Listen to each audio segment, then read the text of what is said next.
નમસ્કાર મિત્રો, જય શ્રી રામ. આજનો આ વિડીયો ખૂબ જ મહત્વનો છે.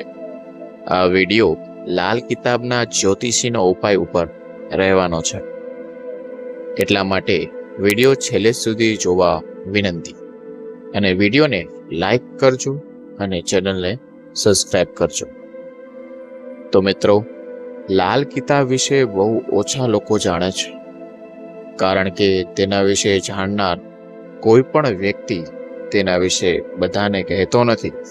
પરંતુ આજે અમે તમને તેના વિશે સંપૂર્ણ વિગતવાર જણાવીશું.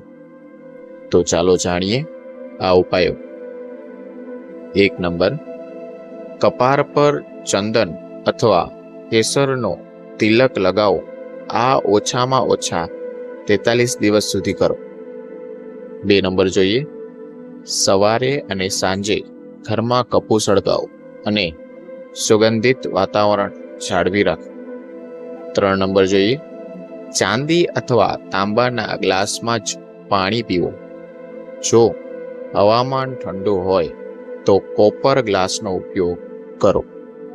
4 નંબર જોઈએ, દરરોજ હનુમાન મંદિરે જાઓ અને હનુમાન ચાલીસા વાંચો. જો તમે દરરોજ ન જોઈ શકો તો મંગળવારે, ગુરુવારે અને શનિવારે મંદિરમાં જાઓ. એકાદશી, પ્રદોષ કે ગુરુવારે વ્રત રાખો.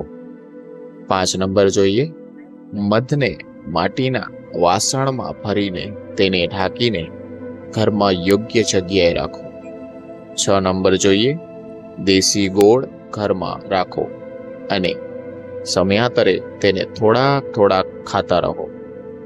7 નંબર જોઈએ, તાંબાના વાસણમાં પાણી ભરો અને સૂતા પહેલા તેને તમારા પલંગ પાસે રાખો અને સવારે ઉઠતાની સાથે જ તેને બહાર રેડી દો અથવા બાવરમાં ફેંકી દો. ઓછામાં ઓછા 43 દિવસ સુધી આ કરો. 8 નંબર જોઈએ, શુક્રવારે પાણીમાં 100 ગ્રામ દહીં ભેળવીને સ્નાન કરો અને જ્યારે પણ સ્નાન કરો ત્યારે લાકડાની પાટલી પર બેસીને કરો. 9 નંબર જોઈએ, ચાંદીનો ચોરસ ટુકડો તમારી સાથે રાખો અથવા ઘરની તિજોરીમાં રાખો. 10 નંબર જોઈએ, પીપળા, વડ, લીમડો અને કેળાના મૂળમાં રોજ પાણી ચડાવો. 11 નંબર જોઈએ, કોઈની શવયાત્રામાં સ્મશાનથી પાછા ફરતી વખતે થોડા સિક્કા પાછળ ફેંકીને ઘરે આવો અને સ્નાન કરી લો. રાત્રે પલંગ પાસે તાંબાનો સિક્કો રાખો. તે સિક્કો સવારે સ્મશાનમાં ફેંકી દો. 12 નંબર જોઈએ, એક પાણીદાર શ્રીફળ લો અને 21 વાર તમારા અને તમારા પરિવારના સભ્ય પર વાર કરો. તેને આગમાં બાળી દો. 13 નંબર જોઈએ, 6 નાળિયેર લો અને તેના જ રીતે 21 વાર કરો. વહેતા પાણીમાં તરતો મૂકો. 14 નંબર જોઈએ, સૂતી વખતે તમારું માથું પૂર્વ દિશા તરફ રાખો અને તમારા બેડરૂમમાં એક કટોરીમાં સેધા નમકના કેટલાક ટુકડા રાખો. 15 નંબર જોઈએ, ઘરના રસોડા પિત્તળ અને તાંબાના વાસણો વધારે હોવા જોઈએ. 16 નંબર જોઈએ, મંદિરના વૃદ્ધ પૂજારીને પીળા વસ્ત્રો, ધાર્મિક પુસ્તક અથવા પીળી ખાદ વસ્તુઓનું દાન કરો. 17 નંબર જોઈએ, શનિના સમય કામ ન કરવું, જેમ કે વ્યભિચાર, દારૂ પીવો, વ્યાજખોરોનો ધંધો કરવો અને કોઈ પણ મનુષ્ય કે પ્રાણીને ત્રાસ આપવો.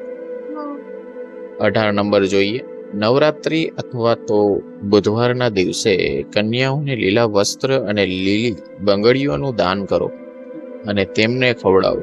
21 શુક્રવારે 9 વર્ષથી ઓછા ઉંમરની 5 છોકરીઓને ખીર અને ખાંડનો પ્રસાદ વહેંચો.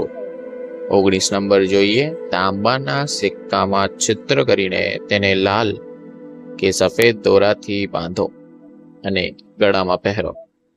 20 નંબર જોઈએ, ઘરના તિજોરીમાં અથવા અલમારીમાં પાણી ભરેલી ચાંદીની ડબ્બી રાખો જ્યારે પણ પાણી સુકાઈ જાય તો તેને તરત જ ફરીથી ભરી લો.